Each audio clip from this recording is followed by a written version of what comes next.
So, so I'm at work, and I hear two kids come down the hallway, and they're talking about success. They're talking about money, and one boy asked his friend. He says, "Man, what do you want to be successful?" And he said, "Man, I gotta have $1 million. I gotta have it." And the kid's like, "Man, $1 million?" He's like, "Yeah. Then I'll know I'm successful." He said, "Success is all about the money." And I got to thinking about myself a little bit, and I couldn't disagree with him more where it pertains to me. And the reason is I started thinking about the last year and a half that I've had going to schools, meeting kids of all ages, either to motivate them or to talk to them about my writing. And I really started thinking about what success means to me for right now and for my future. And it's not about the money.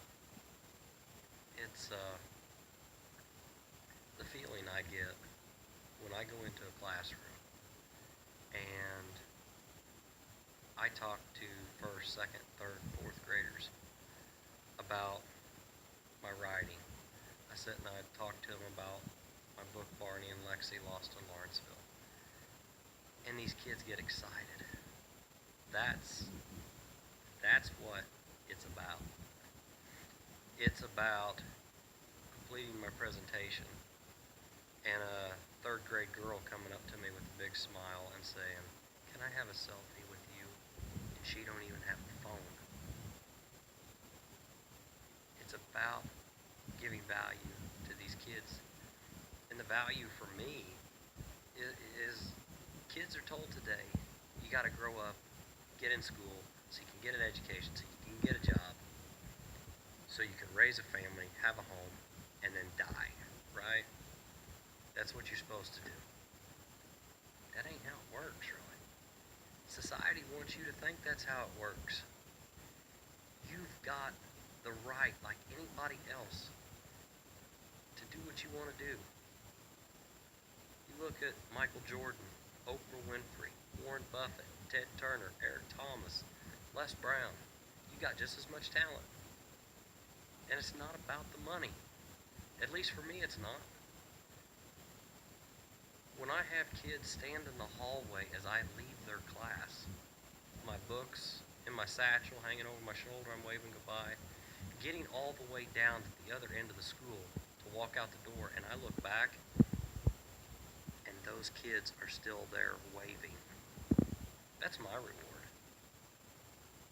And when I go to high schools and I talk to kids about what I've been through, and I get one or two kids that come up to me and say, "I needed to hear that." That's my reward.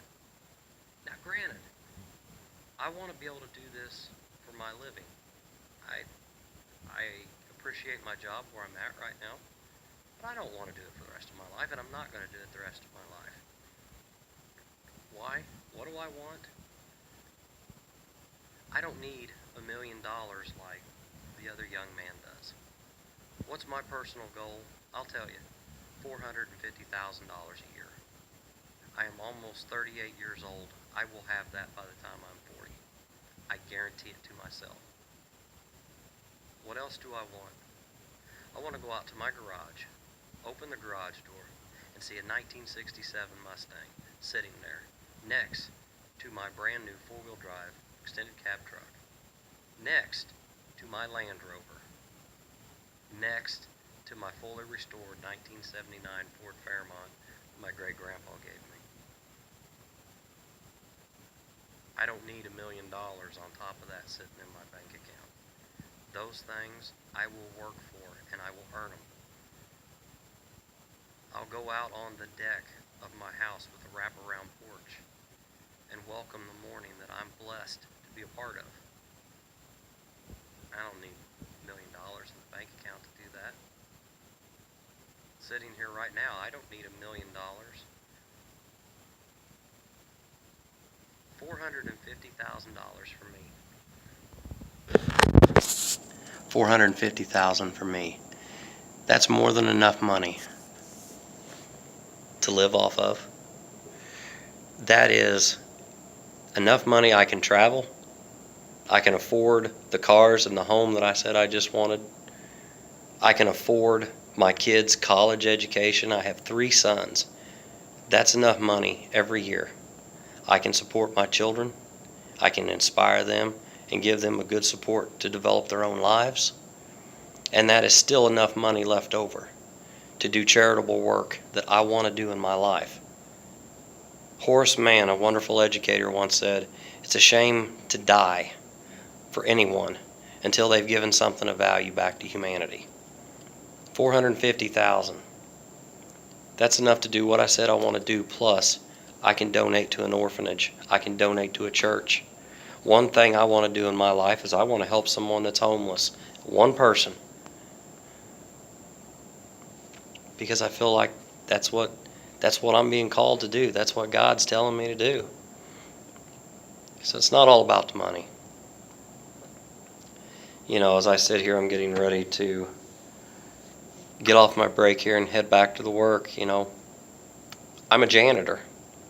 I clean at night at a local high school. But I can tell you, I won't be that forever. I won't be that for long. Because what's right here and right here, it's taken 37 years, but they're finally getting on the same page. My advice to you is anything that you want in this life, it cannot be about the money. I am getting ready to go Thursday and Friday of this week, which is just 2 days from now. I'm going to 2 schools, and I am going to knock my presentations out of the park. Because I've got to. Because I want to succeed. And because I love doing that. And the blessings that I will have on the other side are there, but I got to work for it. You can't just wish it. You got to get out there and work for it. So being able to go into these schools and do these things, to speak with these kids this week, it's not about the money. I am doing both of these schools for free because of the kind-heartedness that they've shown me and the opportunities that I'm going to get from that. But I still have to work for it. But I can tell you, I would rather go into 1 million of these schools and have it be about what I can give these kids, these students, than I ever would going in and be about the money. I want to be able to do what I want to do and be able to survive and not have to work for someone else and be passionate in the things that I do. But $1 million, nah.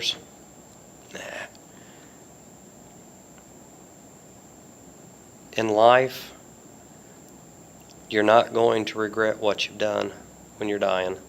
You're going to regret what you haven't done. And that's a poor time to realize that you didn't live with your heart, you lived with your wallet. So, as I get ready to go here, live with passion. Poorest man's not a man without a penny. Poorest man's a man without a dream. So, take care.